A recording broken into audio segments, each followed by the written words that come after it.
It was a quiet Friday evening, and I was ready for some much-needed relaxation. My parents were out for the weekend, visiting friends in a nearby town, so I had the house all to myself. To celebrate, I got takeout from my favorite Thai place. The scent of pad Thai filled the living room as I settled in, flicking through streaming services to find something light to watch. The house was quiet, almost too quiet. After dinner, I sank into the couch, the warmth of a food coma settling in. That's when I heard it. A sound that made me feel nervous. It was a faint, high-pitched giggle, like a child's laugh but twisted, almost mocking. I paused the TV, listening closely, but everything was silent again. I tried to brush it off, thinking maybe it was just some distant noise from the neighborhood.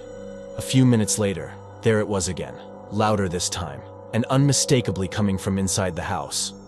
My eyes darted to the staircase leading up to the second floor. The sound seemed to be coming from my parents' room. They weren't supposed to be back until Sunday, and I hadn't heard the door open. There was no reason anyone should be up there. Maybe it was just my imagination, but that laughter, it wasn't something you could just ignore. I stood up and slowly walked towards the staircase, each creak of the wooden steps echoing through the empty house. As I got closer to the top of the stairs, I heard it again. A low chuckle, definitely coming from my parents' room. I stopped just outside their door, my heart pounding. What if someone had broken in? I reached for the door handle. The door swung open slowly, revealing a dark room. I fumbled for the light switch, and the room lit up with a soft glow. Everything looked normal. The bed was made, my mom's jewelry sat untouched on her dresser, and the closet door was closed. But as I stepped into the room, something just felt off. Suddenly I noticed movement in the corner. The rocking chair, my mom's favorite, was swaying back and forth. The window was closed, and there was no draft, no reason for it to be moving. That's when I heard it again. A low, sinister chuckle, this time right behind me. I spun around, and there, in the reflection of the dresser mirror, I saw him. A figure, gaunt and shadowy, his face twisted into a grin. He stood just a few feet away, his eyes locked onto mine through the mirror. I turned around, but the room was empty. I bolted out of the room, slamming the door behind me as I ran down the stairs. I grabbed my phone and dialed the police. As I waited for them to arrive, I kept my eyes on the staircase, half expecting to see someone at the top. The police arrived within minutes. They searched the house from top to bottom but found nothing. No signs of forced entry, no intruder. They assured me it was probably just my imagination, maybe a side effect of being alone in a big house. They left after a while, leaving me feeling a bit foolish. That night I stayed in the living room with every light in the house on. I tried to convince myself it was all just my mind playing tricks on me. But deep down, I knew what I'd seen. The next morning, as the sun began to filter through the windows, I finally felt a bit of the tension leave my body. I made my way back upstairs, cautiously opening my parents' bedroom door. The room looked just as it had the night before, except for one thing. On the rocking chair placed neatly on the seat was a single black feather. I stared at it. I had no explanation for it, none that I wanted to accept anyway. I grabbed the feather and threw it away, trying to get rid of the unease it brought. To this day, I still don't know who or what was in that house with me. My parents brushed it off as a prank or my imagination running wild, but I've never been able to shake that feeling. The feeling of being watched and that laugh echoing from nowhere. And sometimes, late at night, I swear I still hear it. A faint giggle, just beyond the edge of hearing.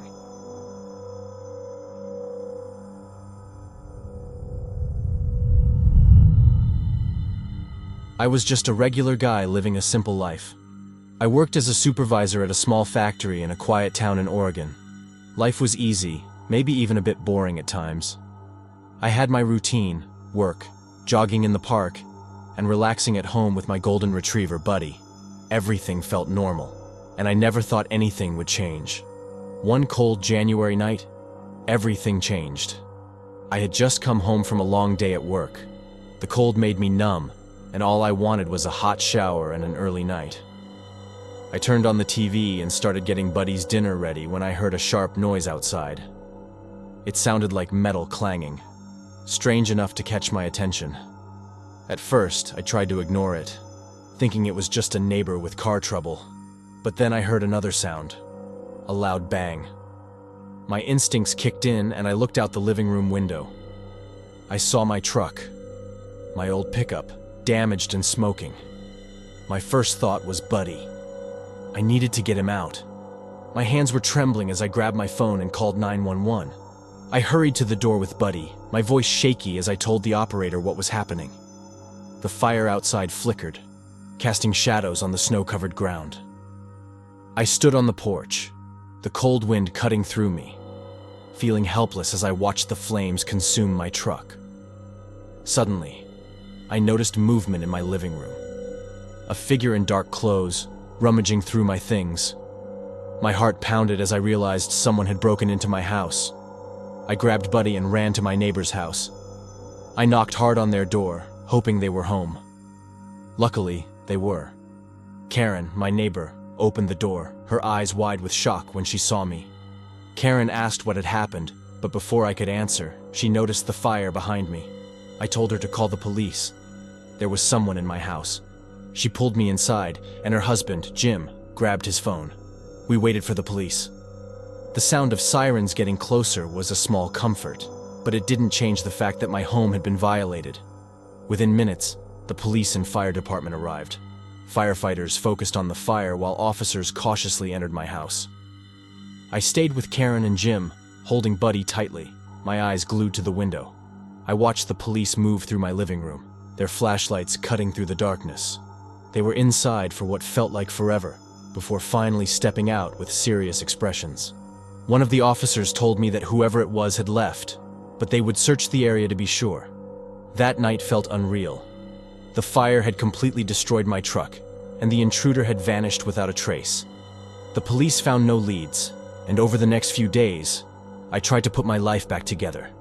I changed all the locks, installed security cameras, and added an extra chain to the door. Sleep was nearly impossible for weeks. I jumped at every noise, every creak of the floor. A few weeks later, the police contacted me with some news. They had caught a suspect during a break-in across town. He had a history of breaking into houses, and when they questioned him, he admitted to being in my house that night. His name was Ray, and he had been watching me for a while, learning my routine and waiting for the right time. He thought setting my truck on fire would distract me while he searched my house for anything valuable. Knowing someone had been watching me and learning my routine was unsettling. The police found some of my things in his storage unit. Small items I hadn't even noticed were missing, like a framed photo of my dad and a necklace my mom gave me years ago. It made me angry to see my belongings in his possession. Ray ended up serving a long time in jail. I was relieved he was caught, but it didn't make me feel safe. I moved to a new place, far from my old neighborhood, hoping to leave the memories behind. I also got another dog, a German Shepherd named Rex, to keep Buddy company and help me feel safer. Life eventually settled into a new routine. I still feel uneasy now and then, especially when the nights are quiet and still. But with Buddy and Rex by my side, I find comfort and strength. Moving forward hasn't been easy, but I've learned to be more cautious and prepared.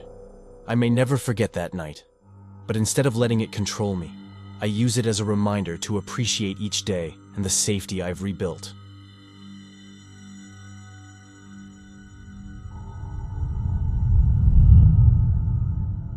It was a quiet autumn afternoon a few years ago, and I was home alone. I was 13, and my parents were at work while my older sister was spending the weekend at a friend's house.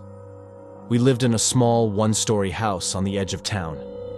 It was a peaceful neighborhood where everyone knew each other, and kids played outside until the streetlights came on.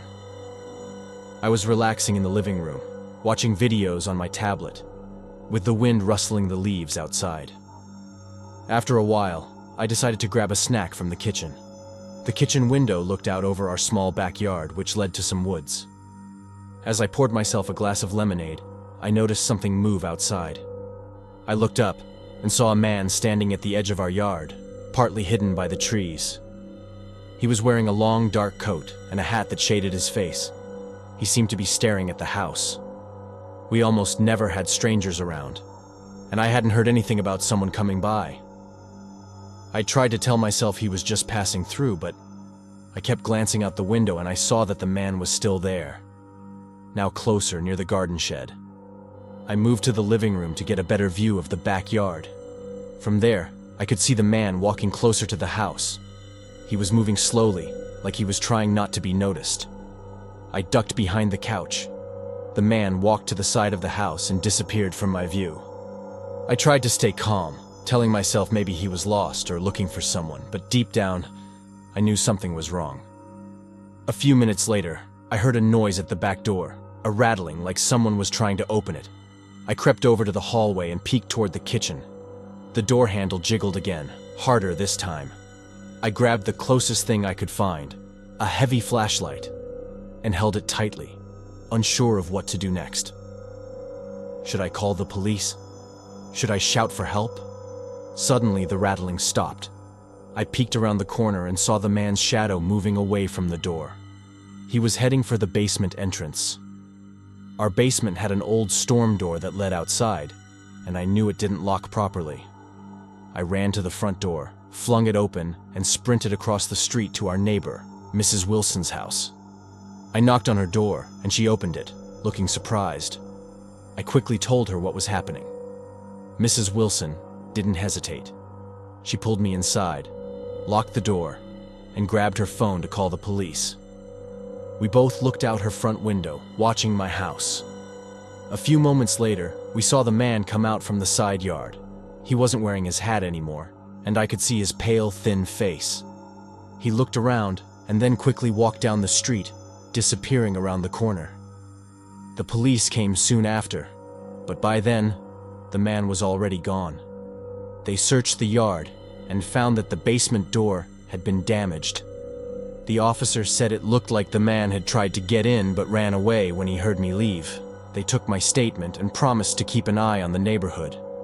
My parents came home early from work, their faces full of worry as they hugged me tight. That night, my dad added extra locks to all the doors, including a proper lock for the basement. I slept in my parents' room for the next few nights. I kept thinking about the man and how he tried to get inside. Even though he never came back, the memory stayed with me. It was the day I learned that even in a safe neighborhood, you should always stay aware and be prepared.